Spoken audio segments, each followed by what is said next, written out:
tout cela di wax ne aussi vraiment là où je suis à D-Média wax dëgg yàlla aussi awma fa problème ak kenn nag D-Média c'est ma télé et puis aussi kilifa ga fa nekk aussi awma ak moom benn xarma yàlla même su fekkee ne au plan politique ñun bokkuñu gis-gis te loolu moom sax il a reconnu waaw te loolu c'est normal. alors j'ai bien aimé dans une démocratie moom. dans une démocratie ku nekk am nga sa gis-gis politique. waaw mais au plan du travail je crois on n'a aucun problème. au plan vraiment du travail on n'a aucun problème ña fa nekk c'est des êtres super koo ci mën a gis nag. vraiment ay nit ñu baax ñoo fa nekk. waaw donc pour daal seen xel rek daal ne donc je n'ai aucun problème là-bas. amu fa benn problème wax dëgg yàlla. mais yéen aussi seen bëgg-bëgg bu soobee yàlla li ngeen ma ñaan yëpp. dégg naa ko et je donnerai une suite positive à cela donc daal mais noo déggee itam noo ko jotee mooy sa benn xarit boo nekkandool itam muy Mansour Diop. non Mansour non seulement Mansour non xam nga Mansour dafa bëri yërmande ci man bëri cofeel. Mansour de moo njëkk a sot moom. waaw Mansour xool ba mu ko defee ba pare te guddi ga sama bureau doon naanee café. ci guddi ga il est venu me rendre visite daan ne ma ñëw naa ba ci bureau bi damay banque sa loxo encore waxaat ma ko foofu ça m'a fait rire. ah bon bu ñëw na ma ci bureau ba ne ma grand frère je suis venu damay banque sa loxo donc pour dire que Mansour aussi fi ko affaire bi toll. waaw ñëw na ba sama bureau toog ñu toog waxtaan vraiment mu ñëw seet si ma naan café mu ne ma noonu tey moom damay banque sa loxo ma ne ko loolu am benn problème yow moom mënu ma la bañal dara. les gens m'ont envoyé vidéo Mansour yi mais ñi ma ko envoyé mat na presque 1000 personnes. waaw man leen waaye vidéo bi jot naa ko bu yàgg mais les gens me l'ont balancé. waaw man leen Mansour moom dafa nekk koo xamante ni lu baax rek la bëgg si man. depuis que mu nekk D-Média Mansour lu baax mooy koo xamante ni xam nga des fois dañ naan xale yi dañuy xool ci mag ñi mais Mansour mooy rakk joo xam man damay xool ci moom. parce que waaw mooy rakk joo xam ne damay xool ci moom parce que. c'est quelqu'un d'abord koo xam ne nii au plan initiative personnelle daf ko ñeme. Mansour amal boppam dara c'est-à-dire te wékkuwu ci kenn. dafa ñeme loolu. daf ko ñeme waaw moom. lépp lu mu am moom xool bëgg na kenn du ko ci dimbali. jaayantekat la waaw. tey am na nu mu doon demee fii nii yi gars yi système yi ñu doon kii nii yëpp mu daanu ci système boobu mais jamais. il a toujours résisté dignement. waaw. donc pour dire que nag côté boobu man ak moom dañ ci am ay points de convergence. waaw donc di wax rek aussi mon jeune frère Mansour. waaw yow moom li nga wax dégg naa ko yow moom du ma la bañal dara lépp loo parce que Mansour lu ma sant xam naa ne sama njariñ la si gis. sa njariñ la ci gis. te noonu moo ko gisee aussi wax dëgg yàlla sénégalais yi wax yëpp tamit ils ont la même position que Mansour. waaw donc daal pour vraiment daal seen xel.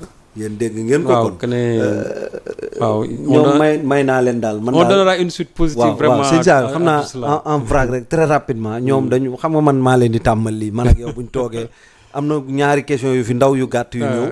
kii nee na dafa dégg ne dañuy dem vers un conseil interministériel sur la problématique du trafic de bois et de la déforestation. dans les régions sud et de l'est. nee na nooy jàngatee xibaar boobu. ah non c'est-à-dire que loolu d'abord keroog maa ngi lire le premier ministre l'a dit dans sa communication mais yow Djibi suñu dëkk bi c'est-à-dire suñu bëggee maintenir taw yi ci dëkk bi il faut que d'abord qu'on maintienne nos forêts là. dëgg la mais garab mooy indi taw. c'est pas pour rien que dans la zone du sud nga xam ne presque fa la garab yu bëri yi nekk que taw yi fa la bëri. dëgg la léegi nag ñun li nga xam ne loolu patrimoine la Djibi.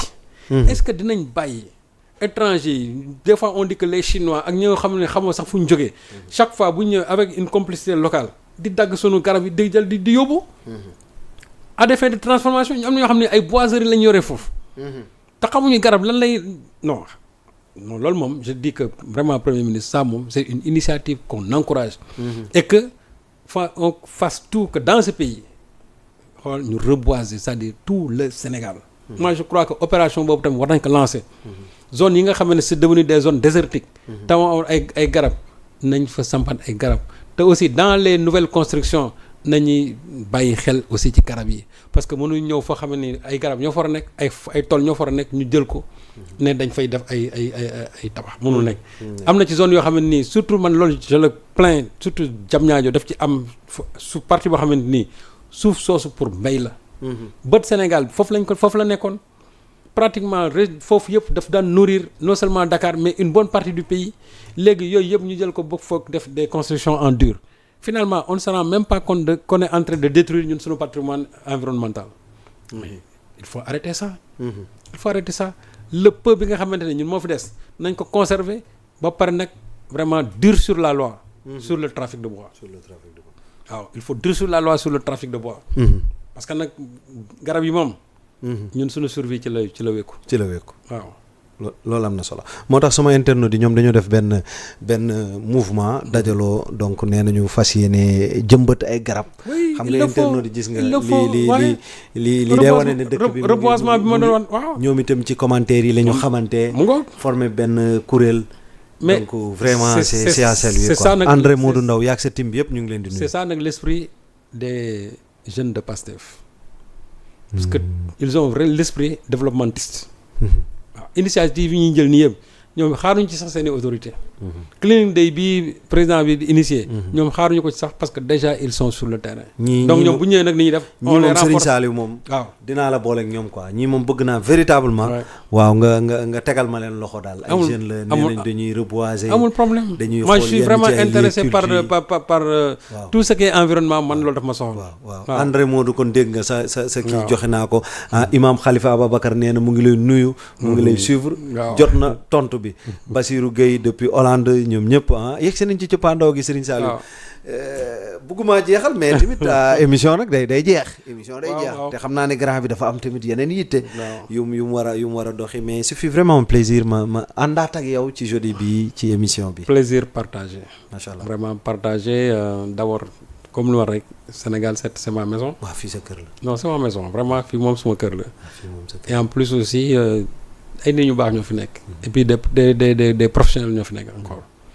donc loolu je crois que c'est à dire man rek maay seen tur moom fii kay moom. waaw mais ñoom ñëpp ay jàmbaar lañu fii kay man rek maa fi. non mais non yow tam Djibi non Djibi toi yow sa professionnel kenn waxatu ko yow tam Djibi waaw non lan man sa professionnel man maa koy wax waaw non sa militaire moo la koy may mais man loolu maa la koy wax waaw mais di remercier vraiment l'ensemble des internautes yi nekk fii Sénégal et dans la diaspora doon ñu suivre surtout sa mbokku diaspora yi ñoom chaque fois ñoom dama leen di beral loxo daal parce que moi je suis très sensible aux questions de la diaspora.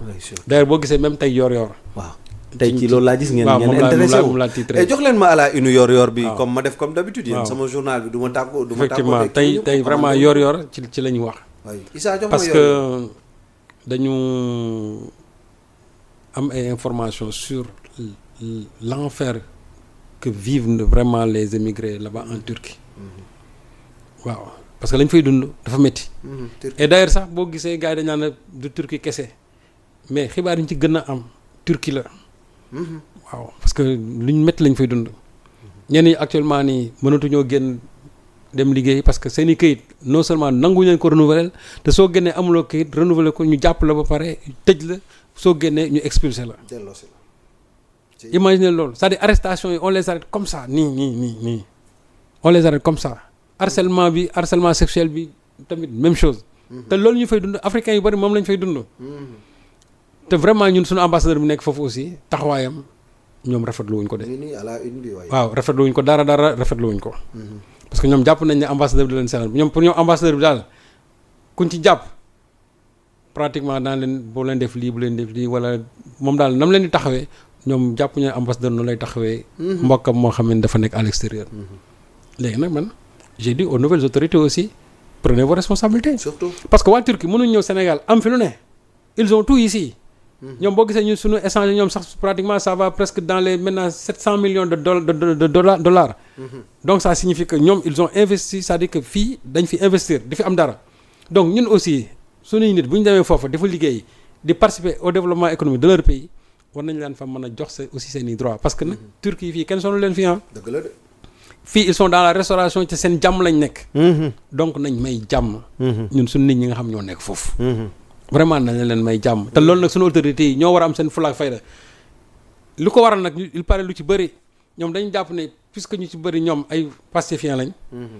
moo tax boo gisee presque dañ leen a jëppi wala ñenn sax dañ leen a souhaité pour que ñoom ñu fa am fa ay jafe-jafe je crois que en dehors du pays il y a pas de Pastefien il y a pas de apéristes il y a pas absolument rien ay sénégalais émigrés ñoo fa nekk buñ dee voté ku nekk am nga sañ-sañ imaginez il paraît que même le jour du vote la police a fait incursion ci lieu de vote bi ñëw jàpp fa 15 jàpp fa 15 en disant que way ay xulu dafa am alors que dara amu fa ñu ñëw jàpp yóbbu. et là c'est au vu et aussi même de l'ambassadeur tu penses que ça c'est normal non je crois que aussi il faut que les gens là arrêtent voilà sénégalais yi duñu ay mala yoo xamante ni nu nekk lañ leen di def loolu nag suñu autorités yi ñoo war a am aussi seen fulla ak fayda jël mbir mi à bras le corps comme que le président comme que Macky Sall moom jàppoon na Erdogan moom sëriñam la ñii ñoom bu ñu nangu loolu li ñuy wax souverainisme boobu na commencer d'abord par ça qu'on respecte nous nos émigrés nee na respecter dëkk boo amul émigré amut il faut qu'on respecte nos émigrés voilà loolu mooy dëgg ñi ci amul këyit bu yeboo bu ñu leen ñu rapatrier leen wala ñu régulariser leen mais ña fa am këyit qu'on les laisse travailler en paix. ñu liggéey ci jàmm. loolu mooy dëgg. c'est important vraiment loolu moom c'était vraiment un cri du cœur. merci beaucoup tey à la une bi dégg ngeen yor la. dem leen ngeen abonné plus de 4000 personnes yi suivre yëpp. yéen ñëpp dem leen ngeen abonné ci yor weer wi du leen dikkee dara. mooy journal bu baax bi waaw ngeen koy lire chaque jour mu jox leen info yoo xamante ne nii amul diffamation amul yokku amul wàññi info bi nu mel la koy joxee info bu wër rek te wóor am ay sources yu leer nañ kenn du ko dindi ñu ne lu ñu bind moom nit mënu ko teggi dem leen jënd ji yor suba incha allah à la une bi xam naa ne dina garaaw moom la war a dem préparer nii moo tax fi mu toll nii ma fas yéene ko bàyyi mu dem man sax léegi yor dama faa commencé bind su ngeen gisee ma signé rek Serigne Saliou Gueye du moom man maa ko bind non c'était juste pour tooj leen mais en tout cas jërëjëf Serigne Saliou Gueye merci beaucoup